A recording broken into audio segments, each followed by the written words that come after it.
पुण्यामध्ये दिवसा नाही पण रात्री फिरण्यात जे सुख आहे ना ते कुठंच नाही. पण त्यातले त्यात ही अशी ट्रॅफिक आली ना रात्री पण लय वैताग येतंय काय सांगायचं. आणि त्यातले त्यात ह्या बाईला रात्रीचं ब्लॅक ड्रेस घालून फिरायची काय गरज आहे. आम्हाला तर 1 मिनिटासाठी वाटलं चटकीनच आली काय की समोरून अचानक. पण आपला आदिनाथ बोलला चटकीन नाही ती परी आहे परी. तर राम राम गाववाले, मी विशाल राजमाने, स्वागत आहे तुमचं आपल्या आजच्या नवीन ब्लॉग मध्ये. आमच्या मेसच्या डब्यात आज पनीरची भाजी आली होती पण ती पनीरची भाजी जरा वेगळाच फ्लेवर द्यायला लागली होती. मग काय आपल्या आजू भाईनं काढली गाडी आणि निघालो आम्ही बाहेरचं खायला डांग डिंग डिंग डिंग करत. आणि जशी रात्र झाली की लगेच इकडे बीआरडीच्या खाली कचरा टाकायला चालू होतंय. वा मग कसं इकडं आय लव्ह वाकड आपलं सॉरी आय लव्ह वाकड या लोकेशनला ना फोटो लय भारी येतात बरं का. जसं गाडी चालवायची म्हणलं की हेल्मेट लागतंय ना तसंच आता गाडी चालवायचं म्हणलं की फोनवर पण बोलावंच लागतंय कळालं का.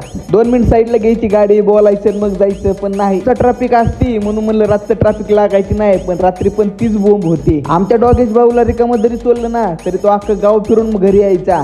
पण इथं ना हाताला धरूनच फिरावं लागतंय त्यांना. इकडे पुण्यात शाळेची नाव ना काय पण आहेत पण आमच्या गावाकडे डायरेक्ट जिल्हा परिषद ब्रँड असते भाऊ. आणि ह्या व्हिडिओचं एक वैशिष्ट्य आहे इथं पार्किंग मध्ये लावलेली गाडी पण पोलीस डायरेक्ट उचलून नेतात बरं का. मग असंच बोंबलत फिरत आम्ही आलो आमच्या खाण्याच्या ठिकाणावर. मग काय तेवढ्यात लगेच आपल्या आजू भाईनं ऑर्डर दिली. एकतर आपण गावाकडील पोरं आपल्याला फक्त वडापाव पॅटीस आणि भजे याच्या व्यतिरिक्त दुसरं काही माहितीच नव्हतं. पण आपल्या आजू भाईनं वडापावचा खूप लांबून असलेला मोठा भाऊ म्हणजेच बर्गर सांगितला होता. ऑर्डर तर आली होती पण हायकोर्टाकडून आदेश आला नव्हता खाण्याचा अजून. फायनली हायकोर्टानं निकाल दिला आणि मग काय सुट्टी असती होय. आपल्याला ते जमत नव्हता म्हणून आपण कॉपी घेतली होती. पण फायनली आदिनाथ पण म्हणला ह्याच्या जागी जर चहाची 90 घेतली असती ना तर लयच भारी झालं असतं. मग आम्ही निघालो पुण्यातील जन्नत बघायला. जर तुम्हाला पण बघायची असेल ना तर आताच अकाउंटला फॉलो करून घ्या कारण हा पार्ट 1च आहे. पार्ट 2 उद्या पोस्ट करेल. तर व्हिडिओ कसा वाटला कमेंट मध्ये नक्कीच सांगा. तर राम राम गाववाले.